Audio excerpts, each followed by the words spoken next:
नमस्कार दोस्तों, स्वागत है एक बार फिर से आपके अपने यूट्यूब चैनल यूपी की पाठशाला 2.0 में। दोस्तों, आज की इस क्लास में हम जो कवि हैं मैथिली शरण गुप्त, उनका जीवन परिचय आज की इस क्लास में कवर करेंगे। इसके अलावा जैसे और भी कवि हैं, सूरदास, तुलसीदास, रसखान, बिहारी, सुमित्रा नंदन पंत, महादेवी वर्मा, राम नरेश त्रिपाठी। अगर आपने अभी इन सभी कवियों के जीवन परिचय को नहीं पढ़ा है तो आप मेरे चैनल पर विजिट करके इन सभी कवियों के भी जीवन परिचय को पढ़ सकते हैं।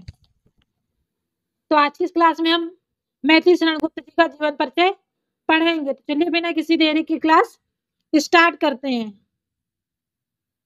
तो जो आपको पहली हेडिंग होगी हमारी इंपॉर्टेंट पॉइंट, क्या होगी? Important point. इंपॉर्टेंट पॉइंट में कौन कौन से नाम होंगे? जैसे नाम, जन्म तिथि, जन्म स्थान, मृत्यु तिथि, मृत्यु स्थान, आयु, राष्ट्रीयता, व्यवसाय, भाषा, शिक्षा, पिता का नाम, माता का नाम, भाई का नाम, पत्नी का नाम, गुरु का नाम और पुरस्कार जो भी मैथिली शरण गुप्त जी को प्राप्त हुए हैं।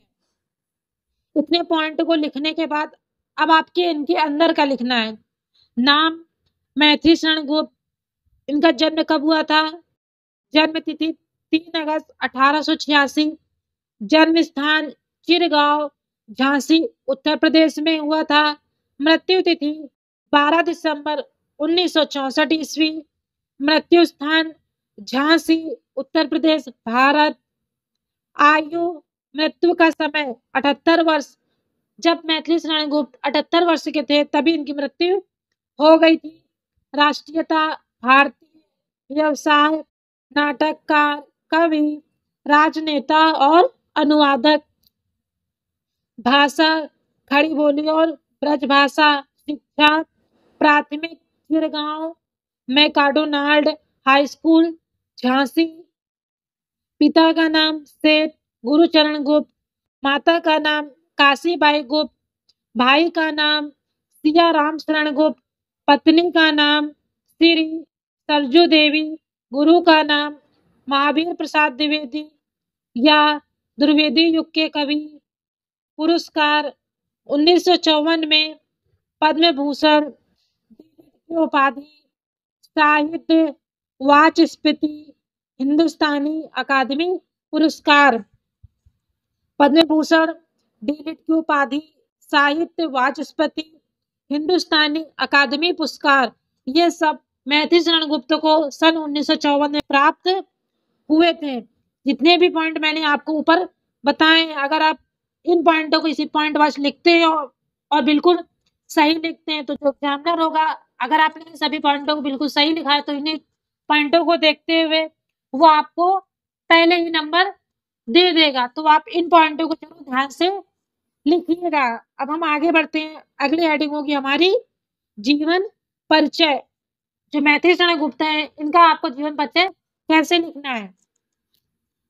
राष्ट्र कवि मैथिली शरण गुप्त का जन्म झांसी जिले के चिरगांव नामक स्थान पर 1886 ईस्वी में हुआ था।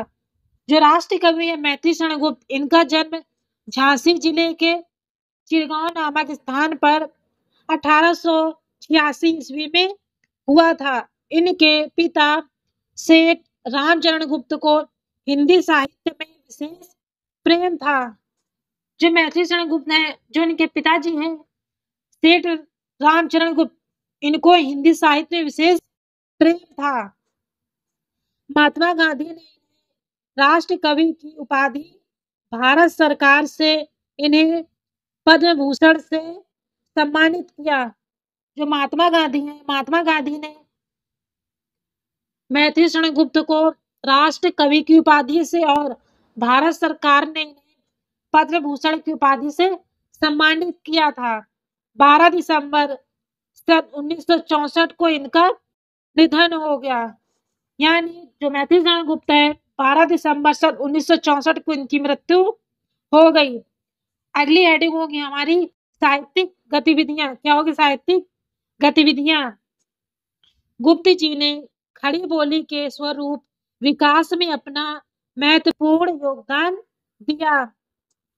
जो मैथिली शरण गुप्त हैं, इन्होंने खड़ी बोली के विकास स्वरूप में, किसमें, जो खड़ी बोली है उसके विकास में इन्होंने अपना महत्वपूर्ण योगदान दिया है।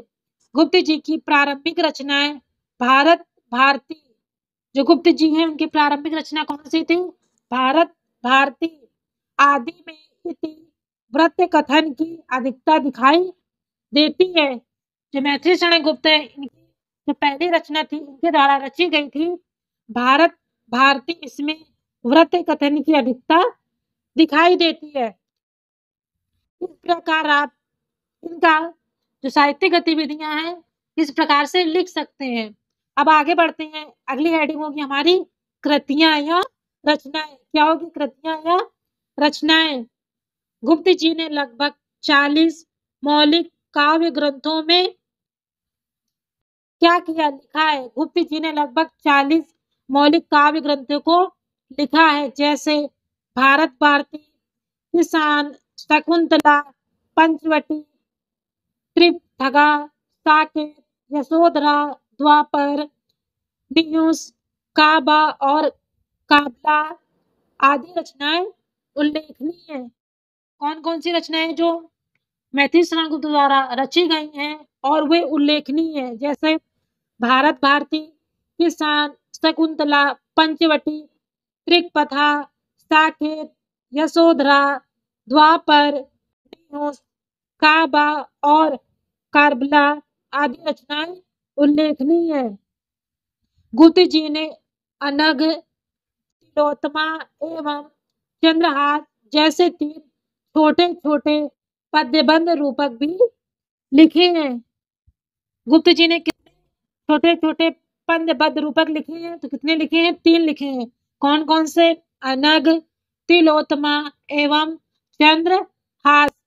मैथिली शरण गुप्त द्वारा रचित छोटे छोटे पद्यबंध रूपक हैं। अगली हेडिंग होगी हमारी साहित्य में स्थान। अगली हेडिंग क्या होगी? साहित्य में स्थान। मैथिली शरण गुप्त का साहित्य में क्या स्थान रहा है? मैथिली शरण गुप्त जी की राष्ट्रीयता की भावना से हिंदी साहित्य में इनका विशेष स्थान है। किसका? मैथिली शरण गुप्त का। जो मैथिली शरण गुप्त है, राष्ट्रीयता की भावना से इनका हिंदी साहित्य में विशेष स्थान रहा है। हिंदी काव्य राष्ट्र भावों की पुनीत गंगा को बहाने का श्रेय गुष्ट जी को ही जाता है। जो हिंदी काव्य है, राष्ट्र भावों की जो पुनीत गंगा है, उसको बहाने का श्रेय गुष्ट को ही, जो गुष्ट जी हैं उन्हीं को ही जाता है। इस प्रकार जो मैथिली शरण गुप्त है, इनका जीवन परिचय यहीं समाप्त होता है।